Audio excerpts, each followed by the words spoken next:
Good afternoon, America. This is Erick Erickson with your afternoon briefing. In a world drowned in headlines, it's our job to cut through the clutter, focus on what matters to conservatives. Today, we're diving into four critical stories shaping the nation this afternoon and the world. From education to energy, trade to foreign policy, these are the issues and stories you need to understand before you get home this afternoon. First, let's head to Cambridge, Massachusetts. The Trump administration issued a stunning directive yesterday barring Harvard University from enrolling international students on F1 and J1 visas for the 2025-26 academic year. The Department of Homeland Security, led by Secretary Kristi Noem, cites allegations of Harvard promoting violence, anti-Semitism, and ties to the Chinese Communist Party.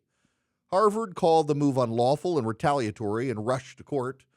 Today, federal judge Allison Burroughs issued a temporary restraining order pausing the ban pending further review. Now, this is a bold strike against an institution many see as the epicenter of progressive elitism. It is. Harvard's track record pushing DEI, tolerating campus unrest, questionable foreign partnerships makes for a ripe target for accountability.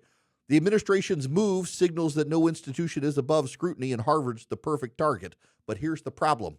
The government hasn't actually produced detailed evidence, particularly on the CCP allegations. Without transparency, this looks more like a political jab than a principled stand. The restraining order shows the court, still influenced by liberal judges, can stall conservative agendas. But conservatives should support holding universities accountable, particularly Harvard, given the anti-Semitism on campus, but demand the administration show its work. This fight is just beginning. Next, energy policy. President Trump this afternoon signed an executive order to accelerate nuclear power development, directing the Department of Energy to slash regulations, streamline permitting, and promote advanced reactor designs like small modular reactors. It's a major upending to the Nuclear Regulatory Commission. The goal is to position America as a global leader in nuclear energy, bolster manufacturing, and secure energy independence. It's actually a fantastic move from the Trump administration. Nuclear power is clean, reliable, and doesn't rely on foreign fuel sources, unlike the left's obsession with inconsistent wind and solar, much of which has its resources come from China.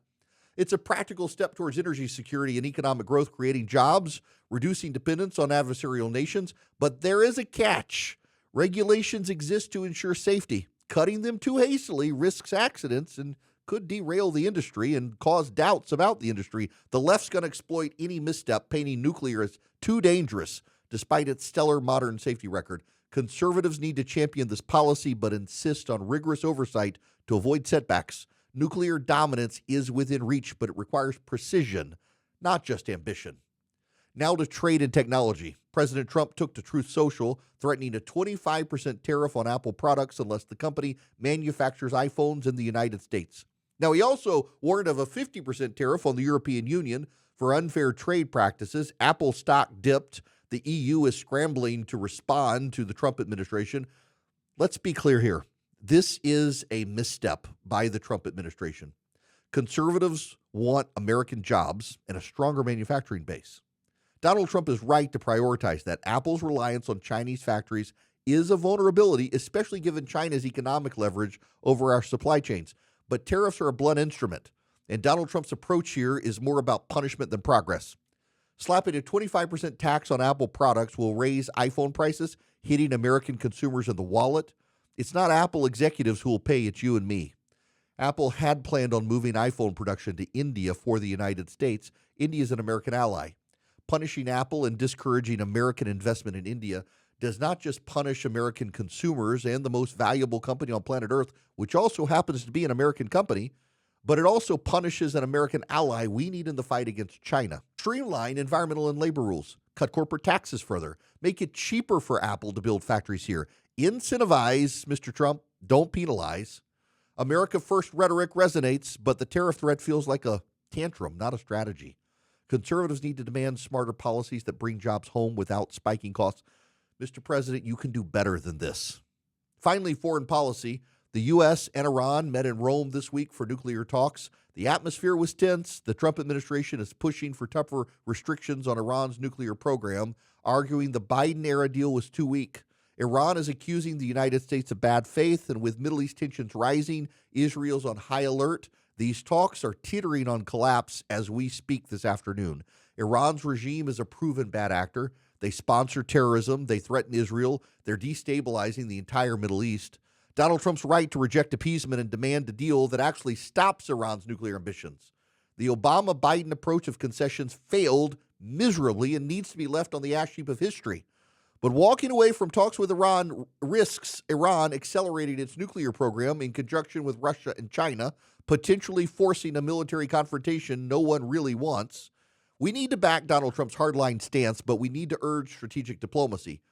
A failed deal is actually better than a weak deal, but a war should be last resort. The administration needs to balance strength with wisdom.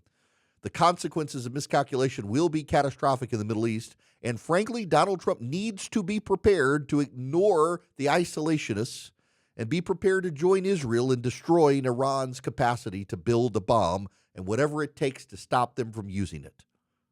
These 4 stories: Harvard's visa battle, nuclear energy reform, Donald Trump's tariff misstep with Apple, and the Iran talks, they're more than news.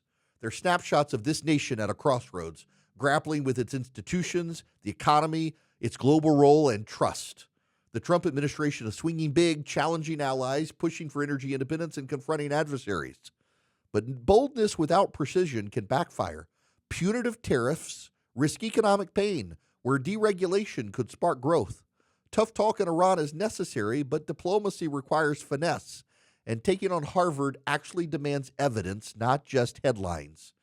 Conservatives, this is our time to shape the future. We've got to support policies that strengthen America, economically, culturally, strategically, but we've got to hold our leaders, even those we like, accountable. We've got to demand transparency. We've got to demand results. We've got to demand solutions that prioritize American workers and families without punishing them for the choices they have to make to keep costs down for American citizens.